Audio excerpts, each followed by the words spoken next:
Quarta-feira, 6 de setembro. Meu querido irmão, minha querida irmã, estamos entrando na sua vida e muito gostaríamos de entrar no seu coração para aí semear a palavra de Deus, que é sempre a grande orientação para a nossa vida. Nesta quarta-feira da 22ª semana do Tempo Comum, a liturgia nos apresenta o Evangelho de São Lucas, capítulo 4, versículos de 38 a 44. Naquele tempo, Jesus saiu da sinagoga e entrou na casa de Simão. A sogra de Simão estava sofrendo com febre alta e pediram a Jesus em favor dela. Inclinando-se sobre ela, Jesus ameaçou a febre e a febre a deixou. Imediatamente, ela se levantou e começou a servi-los. Ao pôr do sol, todos os que tinham doentes atingidos por diversos males os levaram a Jesus. Jesus colocava as mãos em cada um deles e os curava. De muitas pessoas também saíam demônios gritando: Tu és o Filho de Deus. Jesus os ameaçava e não os deixava falar porque sabiam que ele era o Messias. Ao raiar do dia, Jesus saiu e foi para um lugar deserto. As multidões o procuravam e, indo até eles, tentavam impedi-lo que os deixasse. Mas Jesus disse: Eu devo anunciar a boa nova do reino de Deus também a outras cidades, porque para isso é que eu fui enviado. E pregava nas sinagogas da Judéia. Meu querido irmão, minha querida irmã, na linha narrativa do presente Evangelho de Lucas, que segue aqui fielmente Marcos, observamos três partes. Primeira, cura da sogra do apóstolo Pedro. Segunda, cura de numerosos doentes. E terceira, atividade missionária itinerante de Jesus. Nas numerosas curas que esta passagem evangélica refere, realiza-se o programa messiânico de libertação confiado a Jesus, o ungido do Espírito, como pouco antes ele mesmo expôs na sinagoga de Nazaré.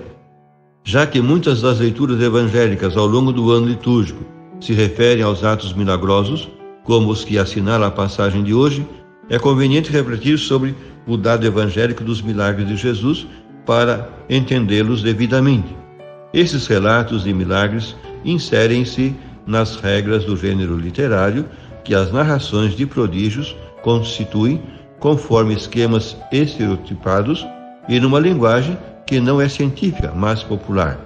A tradição oral que surgiu da pregação e catequese apostólicas e que os evangelhos escritos depois recolheram, deu muita importância aos milagres de Jesus de Nazaré, profeta poderoso em obras e palavras diante de Deus e de todo o povo, e que, ungido por Deus, com a força do Espírito Santo, passou fazendo o bem e curando os oprimidos pelo diabo, porque Deus estava com ele, realizando por seu intermédio os milagres, sinais e prodígios que conheceis, proclama o apóstolo Pedro nos seus discursos no livro dos Atos dos Apóstolos. A estatística evangélica dos milagres concretos de Jesus, não contando com os frequentes sumários ou resumos em que se incluem milagres sem especificar, soma 35, dos quais 30 se encontram nos 3 evangelhos sinóticos e 5 em São João. Dos sinóticos, é Marcos quem dá maior realce aos milagres do Senhor, dos quais menciona 20, intercalando-os funcionalmente como instrução dos ensinamentos de Jesus. A maior parte dos milagres são curas de doentes e endemoniados.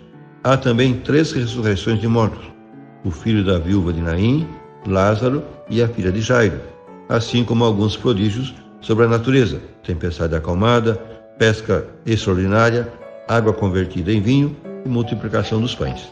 Fazer milagres não foi algo exclusivo de Jesus, se bem que ele os realizou com poder próprio e não delegado, porque era o Filho de Deus. Mas também os apóstolos fizeram prodígios nas missões que o Mestre lhes confiou e depois do Pentecostes, segundo lemos nos Atos dos Apóstolos, em especial os milagres de São Pedro e São Paulo. Do mesmo modo, o Antigo Testamento conheceu os milagres dos profetas Elias e Eliseu. Como interpretar os milagres de Jesus? Na perspectiva libertadora do reino de Deus. Ao realizar os seus milagres, Cristo não se propôs fazer alarde da sua categoria divina, algo que já se opõe nas tentações do deserto e em numerosas ocasiões em que se nega a capitalizar o êxito da popularidade que tais prodígios lhe davam. Por isso, temos de retificar interpretações que hoje se tornam antiquadas. Assim, por exemplo, ver os milagres, sobretudo, como prova apologética da divindade de Cristo, ou como simples amostra piedosa da sua bondade e compaixão.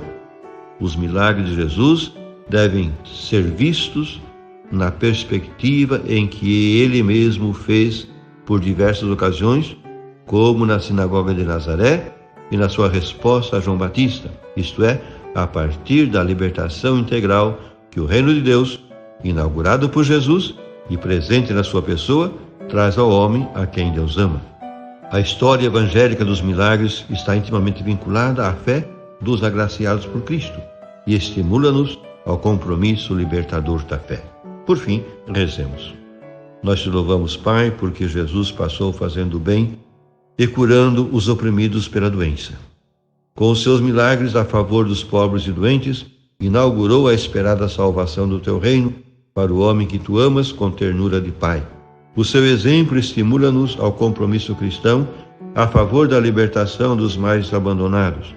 Por isso fazemos nossas as alegrias e esperanças, tristezas e angústias dos homens do nosso tempo, especialmente dos pobres e de quantos sofrem. Acolhe-os todos na festa do teu reino. Amém. E a você, meu querido irmão, minha querida irmã, que me acompanhou neste encontro com a Palavra de Deus, desça sobre ti a bênção de Deus Todo-Poderoso, Pai e Filho e Espírito Santo. Amém.